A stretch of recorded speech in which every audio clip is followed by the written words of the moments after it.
दारूपेक्षाही घातक स्टिंग हे आहे. जे स्टिंगचे पदार्थ आहेत हे मी आपल्याकडे पटलावरती ठेवू इच्छितो. याच्यामध्ये कॅफेन, टोरेन आणि शुगर हे 3 गोष्टींचं प्रमाण सापडतं.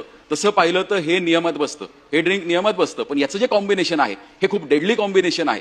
याच्यामुळे मुलांना लत लागते आणि हे स्वतः रेकॉर्डवरती मान्य करतात. ह्याच्यावरती त्यांनी लिहिलंय not suitable for children, pregnant women.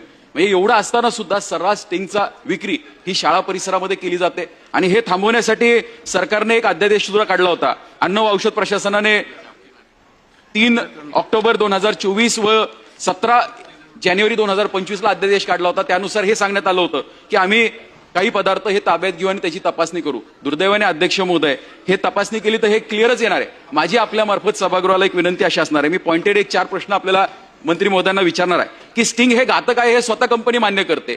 तर जसं आपण तंबाखूजन्य पदार्थांप्रमाणे स्टिंगच्या बाटलीवर देखील सुद्धा हे ठळक लिहिलं पाहिजे. कारण सरकारचा एक नियम आहे की त्यामध्ये लिहिलं पाहिजे. स्टिंगने त्याच्यावर लिहिलंय पण ते वाचता येत नाही अध्यक्ष महोदय. आपण जर बाटली पाहिली तर लक्षात येईल. त्याचबरोबर दुसरा माझा हा पॉइंटेड प्रश्न असा आहे की 18 वर्षाखालील मुलांना स्टिंग विक्री केल्यानंतर त्याला कोणतीही मान्यता देता कामा नये. त्यासाठी आपण काही कोणता नियम आणणार आहोत का? तिसरा माझा पॉइंटेड प्रश्न अध्यक्ष महोदय आहे, जसं आपण तंबाखूजन्य पदार्थ हे 100 यार्डच्या आतमध्ये शाळेपासून विक्रीला परवानगी दिली नाहीये, तर तसे काही निर्बंध आपण आणू शकतो का? फूड अँड सेफ्टीच्या जे 2006 चे निकष आहेत, म्हणजे जो अध्यादेश आहे त्याच्यामध्ये ही आयुक्तांना परमिशन आहे. मंत्री महोदय हे आयुक्तांना आदेश देतील का? त्याचबरोबर माझा चौथा पॉइंटेड प्रश्न असा आहे की स्टिंगची जी धोकादायक आहे याची माहिती फलक हे त्या विक्रेत्याकडे आपण लावायला त्याला सांगणार का? आणि सगळ्यात महत्त्वाचा अध्यक्ष महोदय, जर एखाद्या 18 वर्षाखालील व्यक्तीला जर स्टिंगची विक्री झाली तर त्याच्यावरती आपण लीगल ऍक्शन कोणते घेणार का? कारण आपण कायद्याने याच्यावरती निर्बंध आणू शकतो. हे निर्बंध आणण्याच्या दृष्टिकोनातून मंत्री महोदय आपण काही पावलं उचलणार आहोत का?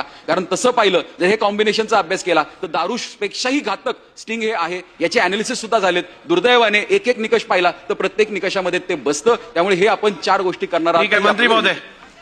सन्माननीय अध्यक्ष महोदय, स्टिंग ड्रिंक एनर्जी ही जी काही शाळेच्या आवारात विकली जाते अशा पद्धतीने सन्माननीय सदस्यांनी जे सांगितलं ते काही अंशी खरं देखील त्या ठिकाणी आहे.